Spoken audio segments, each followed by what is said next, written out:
Sopo iki? Patih Tambak Kanggeng Patih Ngamarta. Wah, prajurit Ndrawati entek iki Patih Ngamarta maju. Kowe sapa? Patih Naga Sekti aku.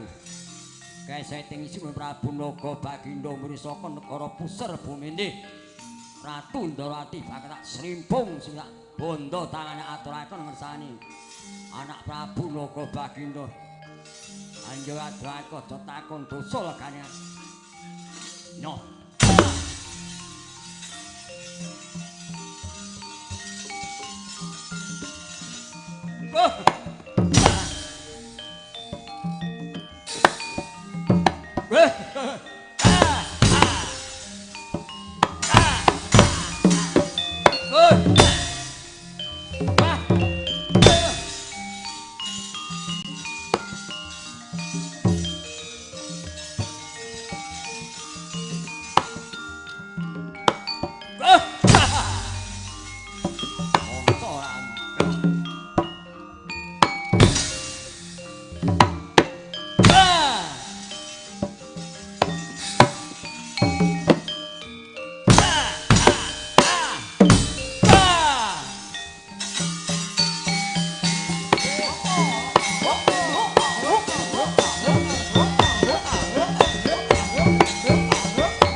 Iblis mana semuanya jalan jangan cepat.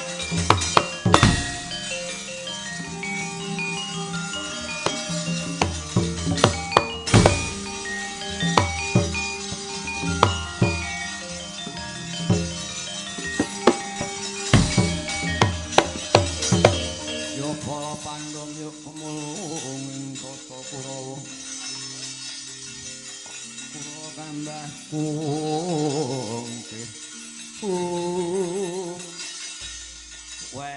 Lagi sapa Nalendra bengak-bengok mlek omripanmu bolonga gobok Nalendra mantu Prabu Kultewa ya Balarama ya Kusuma ae kita ya Raden Kakrasana ya iki jalane dempokan ya iki wah iya kowe ngaku jenengmu sapa ya upung durung mati tamparan ya yen kowe takon marang aku aranku Patih Naga Sekti Mrisaka negara Puser bumi keseting Prabu Naga Bagindo Ndi Ratu Ndanya tampang tungkai bodhe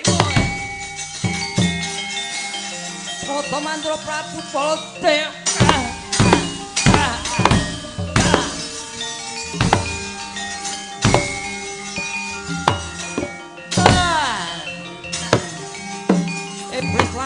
mani jajalan gelek-gelek ndak ketara minggat aja takon dosa muget. Ayo.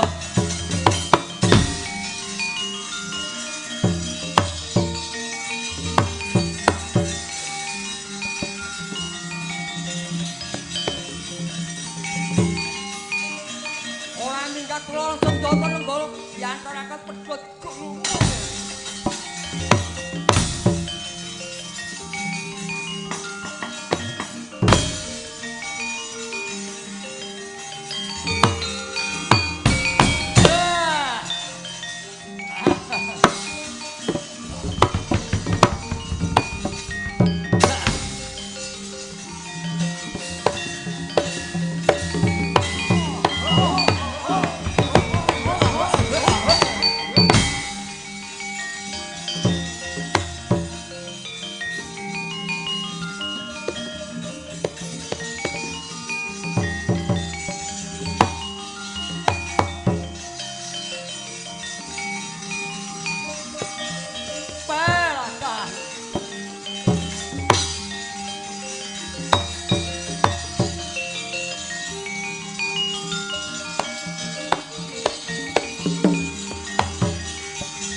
Ora kaya Prabu ya.